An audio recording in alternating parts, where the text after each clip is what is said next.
Now we are going to read Unit 2 of the story Tales of Childhood. Let's see. In 1920, 1920 খ্রিস্টাব্দে, when I was still only 3, when means যখন, I was আমি ছিলাম, still মানে তখনও, only 3 মানে শুধুমাত্র 3 বছর বা মাত্র 3 বছর। তাহলে যখন আমি মাত্র 3 বছরের ছিলাম, মাই মাদার্স আমার মায়ের, মাদার অ্যাপোস্ট্রফি এস মানে আমার মায়ের, এল্ডেস্ট চাইল্ড, এল্ডেস্ট মানে সবচেয়ে বড়, চাইল্ড মানে বাচ্চা, তাহলে আমার মায়ের সবচেয়ে বড় যে বাচ্চা বা সন্তান, মাই ওন সিস্টার আমার নিজের দিদি, এখানে সিস্টার মানে দিদি বলবি, কারণ হিন্দিতে বেহেন বলে দিদি বোন সবাইকে, সেরকমই ইংলিশেও সিস্টার বলে দেয়, যদিও আমরা এল্ডার সিস্টার বলি, বাট সিস্টার মানে দিদিকেও বোঝায়। তাহলে দেখ, তার মায়ের সব থেকে বড় সন্তান, মাই ওন সিস্টার আমার নিজের দিদি আস্ত্রী, ঠিক আছে। তাহলে আস্ত্রী হচ্ছে তার বাবা মায়ের প্রথম সন্তান। ডায়েড ফ্রম অ্যাপেন্ডিসাইটস মারা গিয়েছিলেন, ডায়েড মানে মারা গিয়েছিলেন, ফ্রম দেখ ডায়েটের পরে যে অ্যাপ্রোপ্রিয়েট প্রিপোজিশনটা বসে সেটা হচ্ছে ফ্রম, ঠিক আছে। তাহলে ডায়েড ফ্রম অ্যাপেন্ডিসাইটস, কিসের কারণে মানে সে মারা গিয়েছিল তার বড় দিদি, অ্যাপেন্ডিসাইটস রোগটার কারণে। অ্যাপেন্ডিসাইটস কী রোগটা? এটা হচ্ছে একটা আমাদের যে মেরুদণ্ড আছে, মেরুদণ্ডের পুরো শেষ প্রান্তে, পুরো বটমে নিচে, যখন ওই মেরুদণ্ডটা একটু একটু বেড়ে যায়, আমার যতটুকু ধারণা আছে, মানে যতটুকু জানি অ্যাপেন্ডিক্স সম্পর্কে, যে ওটা অ্যাপেন্ডিক্স বলে, ওটাকে অপারেশন করতে হয়। তারপরে সি ওয়াজ 7 years old, সে ছিল মাত্র, সি ওয়াজ মানে সে ছিল 7 years old 7 বছরের। তাহলে যখন তার দিদি মারা যায় তখন তার বয়স কত ছিল? মাত্র 7 বছর। তখনই অ্যাপেন্ডিসাইটস রোগে সে মারা গিয়েছিল। ওয়েন যখন, সি ডায়েড যখন সে মারা গিয়েছিল, তাহলে যখন সে মারা গিয়েছিল তার বয়স ছিল মাত্র 7 বছরের। তার দিদির নাম কি? আস্ত্রী, আর সেই হচ্ছে তার মা বাবার সবচেয়ে বড় সন্তান ছিল। আস্ত্রী was far and away my father's favourite. Far and away এই ফ্রেজটার মানে হচ্ছে অনেক বেশি, ঠিক আছে। তাহলে আস্ত্রী ওয়াজ মানে আস্ত্রী ছিল, fur and away, fur and away মানে কি বললাম? অনেক বেশি। মাই ফাদার্স মানে আমার বাবার, ফেভারিট, ফেভারিট মানে প্রিয়, তাহলে আমার বাবার অনেক বেশি প্রিয় ছিল আমার দিদি মানে আস্ত্রী, মানে তার বাবা তার বড় মেয়েকে খুবই ভালোবাসতো। হি অ্যাডোরড হার, দেখ অ্যাডোর কথা ওয়ার্ডটার মানে হচ্ছে যে আদর করা, ঠিক আছে, বা ভালোবাসা। তাহলে হি অ্যাডোরড হার মানে সে তাকে ভালোবাসতো বা আদর করতো। বিয়ন্ড, বিয়ন্ড মানে কি? বাইরে, যেটা পরিমাপের বাইরে। বিয়ন্ড মেজার, মেজার মানে পরিমাপ করা বা মাপা। তাহলে তার বাবা তার দিদিকে কতটা ভালোবাসতো, যেটা পরিমাপের বাইরে, মানে মাপা যায় না সেটা কোনোদিন। অ্যান্ড এবং হার সাডেন ডেথ, এবং তার, হার মানে তার দিদির কথা বলছে, তার দিদির সাডেন ডেথ মানে হঠাৎ, সাডেন মানে হঠাৎ আমরা জানি, তাহলে সাডেন ডেথ মানে হঠাৎ মৃত্যু। লেফট হিম মানে ছেড়ে গিয়েছিল তাকে, লিভ মানে ছেড়ে যাওয়া, লেফট মানে ছেড়ে গিয়েছিল, হিম মানে তাকে, লিটারেলি মানে আক্ষরিক অর্থে বা প্রকৃত অর্থে, লিটারেলি মানে আক্ষরিক অর্থে বা প্রকৃত অর্থে, স্পিচলেস, স্পিচলেস মানে নির্বাক, মানে কথা বলতে পারতো না আর, মানে সে পুরো হতবাক হয়ে, হতবাক তাকে রেখে গিয়েছিল। তাহলে যখন তার সব থেকে প্রিয় সন্তান তার বাবার মারা গিয়েছিল, হঠাৎ এরকম মারা গিয়েছিল, সেই ঘটনাটা তাকে এতটা মানে অবাক করে দিয়েছিল যে সে প্রাকৃতিক অর্থে মানে প্রকৃত অর্থে সে কথা বলতে পারতো না, মানে স্পিচলেস। মানে আমরা বলি না যে আমি এমন একটা জিনিস দেখে নিয়েছি যে আমি নির্বাক হয়ে গেছিলাম, যে কথা বলার আর অবস্থাতে ছিলাম না। তো এই ঘটনাটাও এমন আঘাত দিয়েছিল তার বাবাকে যে তার বাবা কথা বলার মতো আর অবস্থাতে ছিল না।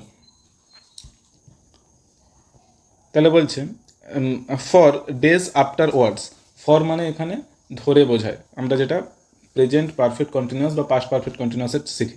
তাহলে বলছে ফর মানে ধরে, ডেজ আফটার ওয়ার্ডস, আফটার ওয়ার্ডস মানে পরবর্তীকালে। তাহলে পরবর্তীকালে মানে দিনের পর দিন তার বাবা এরকম নির্বাক হয়ে রয়ে গেছিলেন, যে কোনো আর কথা বলতে পারতেন না। মানে এটা হয় সাধারণত যখন পরিবারের খুবই প্রিয় মানুষ কেউ মারা যায়, হঠাৎ মানে এতটা অবাক হয়ে যায়, কাঁদার থেকেও বেশি না অবাক হয়ে যায়, যে হঠাৎ মৃত্যু যাদের হয়, ধর হঠাৎ করে কোনো দুর্ঘটনায় মারা গেছে 1 মাসের মধ্যে, তারা মানে এটা বুঝতে পারেনি যে সব কী করে হয়ে গেল, হঠাৎ করে সব কিছু চেঞ্জ হয়ে গেল, মানে প্রথমে তো এটা ভাবতেও পারেনি যে আর নেই সে, ঠিক আছে।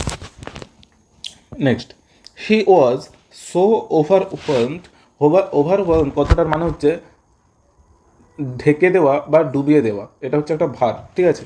এবার ওভারওয়েলমড এটাকে দেখ ইডি যোগ করে দিয়েছে মানে V3, এটা একটা অ্যাডজেক্টিভ হিসেবে এখানে ব্যবহৃত হয়েছে, মানে এটা পার্টিসিপল অ্যাডজেক্টিভ, ঠিক আছে। তাহলে হি ওয়াজ মানে তিনি ছিলেন সো ওভারওয়েলড মানে কি নিমজ্জিত বা ডুবে থাকা অবস্থা, তাহলে এটা একটা অ্যাডজেক্টিভ, পার্টিসিপল অ্যাডজেক্টিভ।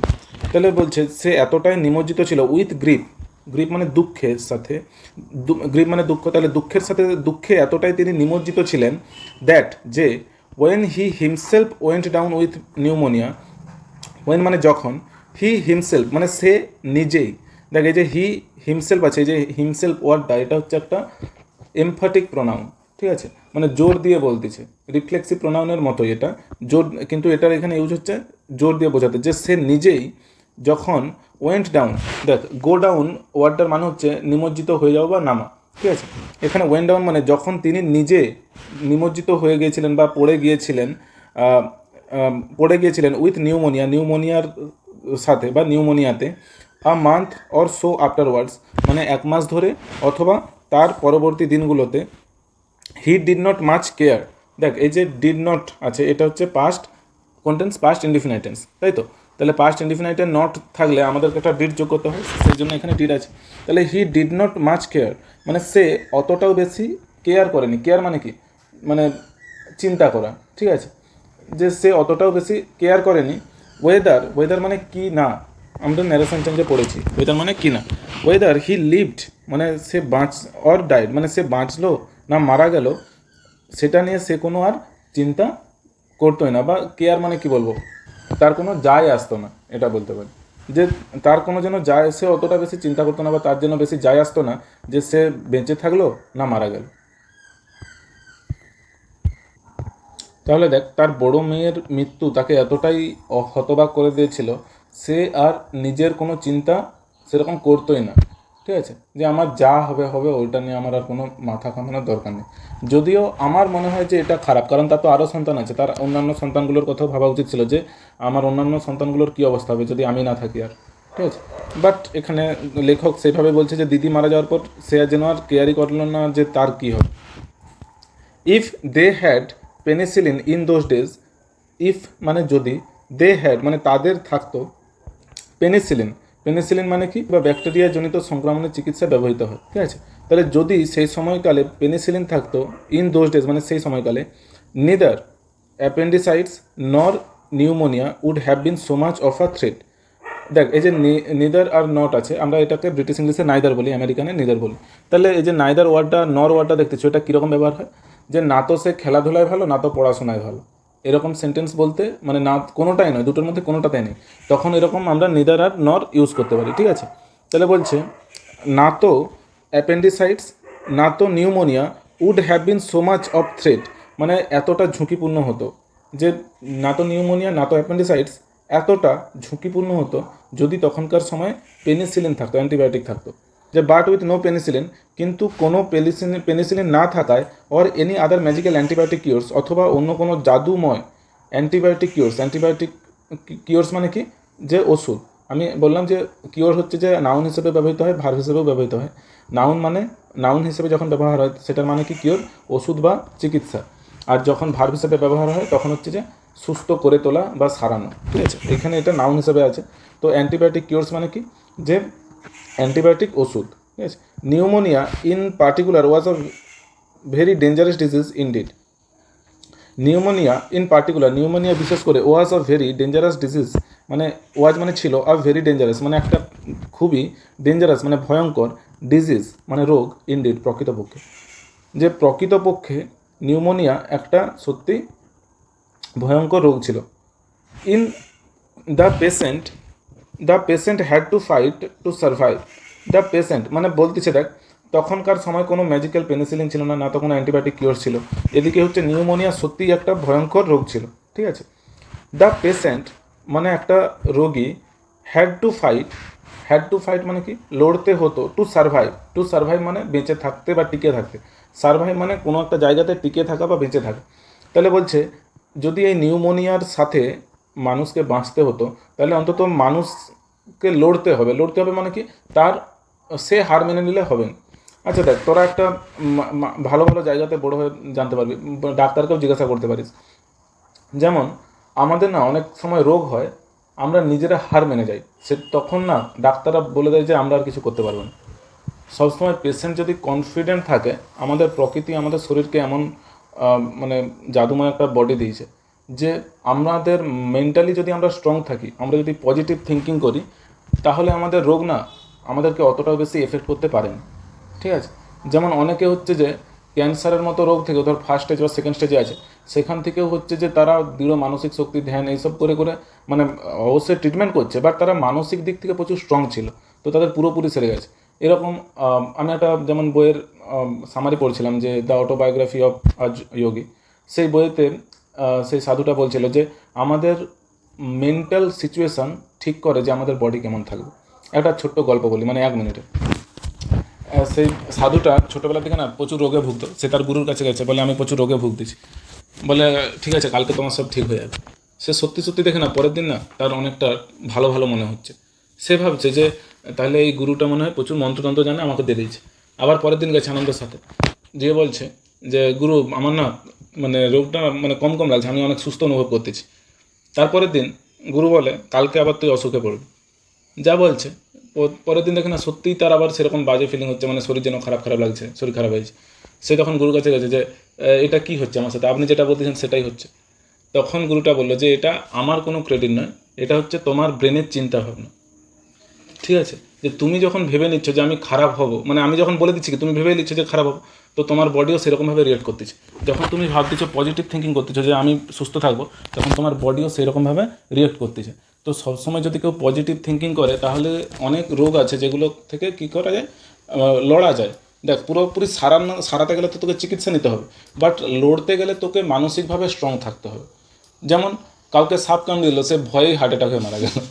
তো এটা আমাদের এখানে একটা লোক মারা গেছিলো, মানে অনেক দিন আগে অবশ্যই। সে হচ্ছে খড়ের গাদা দিচ্ছিল, তাকে কী কামড়েছে সে দেখেইনি, সে ভাবছে সাপ কামড়েছে, হার্ট অ্যাটাক হয়ে মারা গেছে। ঠিক আছে, তো ভয়ে হার্ট অ্যাটাক হয়েছে। তো এই যে জিনিসগুলো মানে তোদের দিকে যেটা আমি বোঝাতে যাচ্ছি যে মানসিকভাবে স্ট্রং থাকতে হবে। আমাদের দু রকম হেলথ হয়, মেন্টাল হেলথ আর একটা ফিজিক্যাল হেলথ। ঠিক আছে, কারো যদি মেন্টাল হেলথ ভালো হয়, তার ফিজিক্যাল হেলথ যদি খারাপও হয় আস্তে আস্তে ভালো হবে, কারণ কি তার মন স্ট্রং। কারো যদি ধর শরীর খুবই ভালো কিন্তু সবসময় সে ডিপ্রেশনে থাকে, অ্যাংজাইটিতে থাকে, তো যদি তার সবসময় এরকম মন খারাপ থাকে, তার শরীর ফিজিক্যাল হেলথ সেটাও আস্তে আস্তে খারাপ হতে থাকবে। আচ্ছা দেখ, তাহলে যেটা আমি বলতে চাচ্ছিলাম যে আমাদেরকে কোনো একটা আমাদের শারীরিক ফিজিক্যাল হেলথকে যদি আমাদেরকে ভালো রাখতে হয়, তাহলে মেন্টাল হেলথকেও ভালো রাখতে হবে। ঠিক আছে, মানে মন থেকে শক্তপোক্ত হতে হবে। আমরা যদি মানসিকভাবেই হেরে যাই তাহলে কিন্তু হবে না। কিন্তু তার বাবা ওটা পারেনি। দেখ কী বলছে, the patient had to fight to survive, মানে যখন এরকম একটা রোগ যে যার কোনো অ্যান্টিবায়োটিক কিওর নেই, যার কোনো হচ্ছে পেনিসিলিন নেই, তার বিরুদ্ধে যদি লড়তে হয় তাহলে তাকে নিজেকে লড়তে হবে টু সার্ভাইভ, মানে বেঁচে থাকার জন্য। মাই ফাদার, আমার বাবা, রিফিউজ কথাটার মানে কি না করে দেওয়া, ঠিক আছে, বা প্রত্যাখ্যান করা। তাহলে বলছে আমার বাবা রিফিউজ মানে প্রত্যাখ্যান করে দিয়েছিল বা না করে দিয়েছিল টু ফাইট, লড়তে। তার বাবা লড়ার চেষ্টাই করেনি, তার বাবার নিজেরই বাঁচার কোনো যেন ইচ্ছা নেই আর। ঠিক আছে, হি ওয়াজ থিঙ্কিং, সে ভাবছিল, এটা কন্টেন্স পাস্ট কন্টিনিউয়াস টেন্স। তাহলে হি ওয়াজ থিঙ্কিং, সে ভাবছিল, আই অ্যাম কোয়াইট শিওর, আমি হই সম্পূর্ণভাবে নিশ্চিত। মানে দেখ এখানে লেখক বলতেছে যে সে ভাবছিল, তারপরে এখানে একটা ক্লজ ঢুকে দিয়েছে মাঝে, যে আমি সম্পূর্ণভাবে নিশ্চিত অফ হিজ বিলাভড ডটার, তার প্রিয় কন্যার ব্যাপারে, মানে তার দিদির ব্যাপারে, যে আমি পুরোপুরি নিশ্চিত যে আমার বাবা তার প্রিয় কন্যার ব্যাপারেই ভাবছিল যখন নিউমোনিয়া রোগে তিনি আক্রান্ত হয়ে যান। অ্যান্ড হি ওয়াজ ওয়ান্টিং, এবং সে চাচ্ছিল, ওয়ান্ট মানে চাওয়া, তাহলে হি ওয়াজ ওয়ান্টিং মানে সে চাচ্ছিল, past continuous tense, to join her মানে তার সাথে যোগদান করার, টু জয়েন মানে যোগদান করতে, হার মানে তার সাথে, তাহলে ইন হেভেন মানে স্বর্গে। তাহলে তার বাবা, লেখক বলতেছে যে আমি সম্পূর্ণভাবে নিশ্চিত যে ওই সময়েও যখন তিনি নিজে নিউমোনিয়াতে পড়ে যায়, সে তার বড় মেয়ের কথা ভাবছিল, মানে আমার দিদির কথা ভাবছিল, এবং সে চাচ্ছিল তার সাথে যোগদান করতে স্বর্গে। সো হি ডায়েড, তাই তিনিও মারা গিয়েছিলেন। হি ওয়াজ 57 ইয়ার্স ওল্ড, তিনি ছিলেন 57 বছর বয়সের। মানে যখন তার বাবা মারা যান তখন তার বাবার বয়স কত ছিল, 57 বা 57 বছর। মাই মাদার, আমার মা, হ্যাড নাও লস্ট, দেখ এখানে হ্যাডের পর লুজ মানে হারানো, লুজের ভিত্তি কি লস্ট, তাহলে এখানে মাই মাদার হ্যাড লস্ট মানে আমার মা হারিয়েছিল, নাও মানে এখন, আ ডটার একটি কন্যা, অ্যান্ড আ হাজব্যান্ড, এখানে একটি হাজব্যান্ড বলাটা উচিত হবে না, এটা ভুল করে দিয়ে দিচ্ছি, কারণ তার হাজব্যান্ড কটা ছিল, একটাই তো, ঠিক আছে। তো এখানে এ হাজব্যান্ড নয়, এখানে শুধু বলবি হাজব্যান্ড, অ্যান্ড হার হাজব্যান্ড বলতে পারো যদিও, না মেয়ে আরও আছে, তো পরে বলবে। তাহলে আমার মা হারিয়েছিল এখন একটা কন্যা এবং তার হাজব্যান্ডকে, মানে এখানে এর জায়গায় লিখে দিতে পারো হার, ঠিক আছে, তার হাজব্যান্ডকে তিনি হারিয়েছিলেন। All in the space of a few weeks, মানে কত দিনের ব্যবধানে, মাত্র ফিউ উইকস, মানে মাত্র কিছু সপ্তাহের ব্যবধানে তার মা তার একটা কন্যা এবং তার হাজব্যান্ডকে হারিয়ে ফেলেছিল।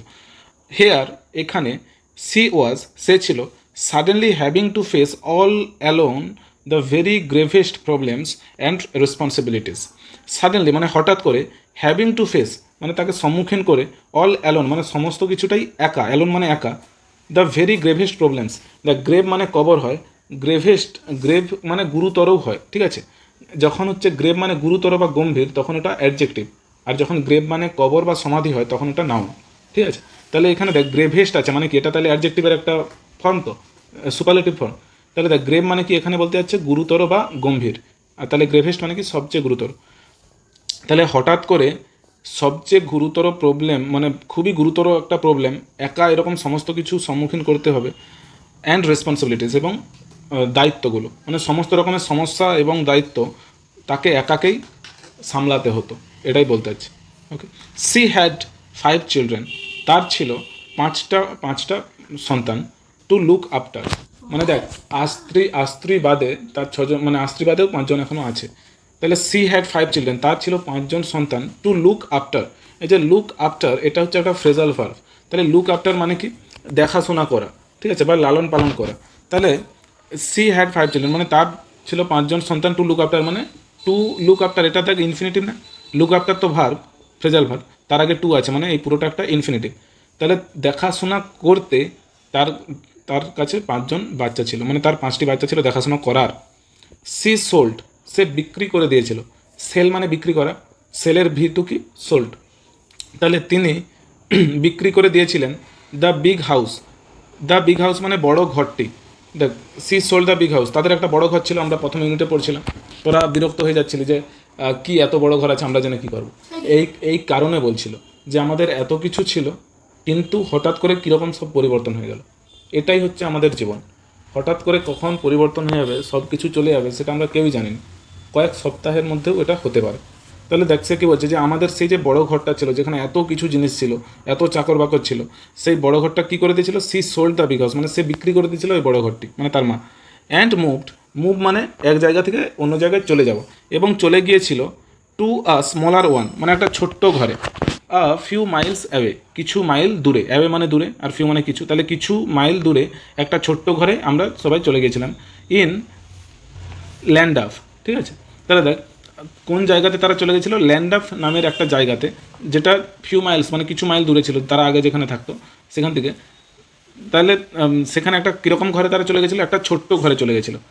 ইট ওয়াজ কল্ড, এটাকে ডাকা হতো কাম্বারল্যান্ড লজ, এই যে জায়গাটাকে বা এই ঘরটাকে কী নামে ডাকা হতো, কাম্বারল্যান্ড লজ নামে।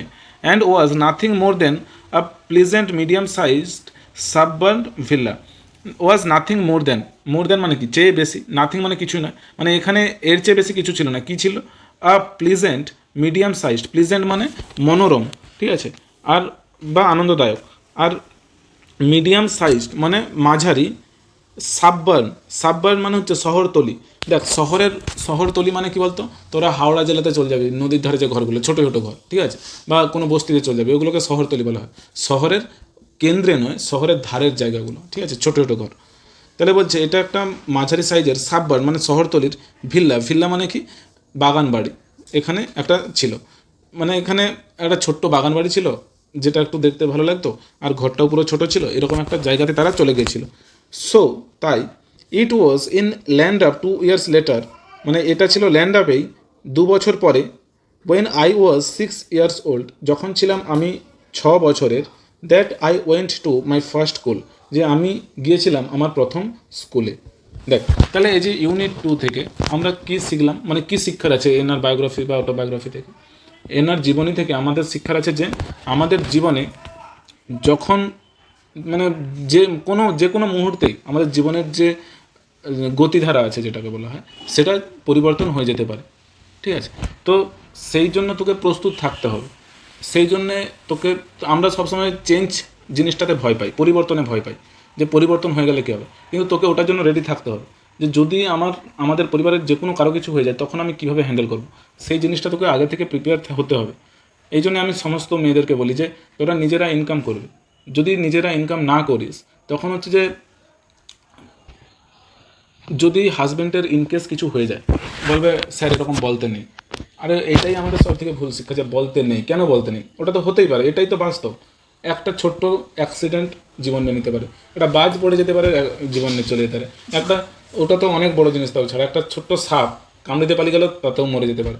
তো আমাদের জীবন এতটাই ছোট, মানে এতটাই কী হলো, ক্ষুণ্ণ যেটাকে বলা হয়, যে এতটাই অনিশ্চিত আমাদের এই জীবন। তাহলে যখন মানে যে কোনো সময় যা কিছু হতে পারে, তো এই রকম সময়ে আমাদের যদি জীবনে হয়ে যায়, সেটার জন্য আমাদেরকে প্রস্তুত থাকতে হবে। ঠিক আছে?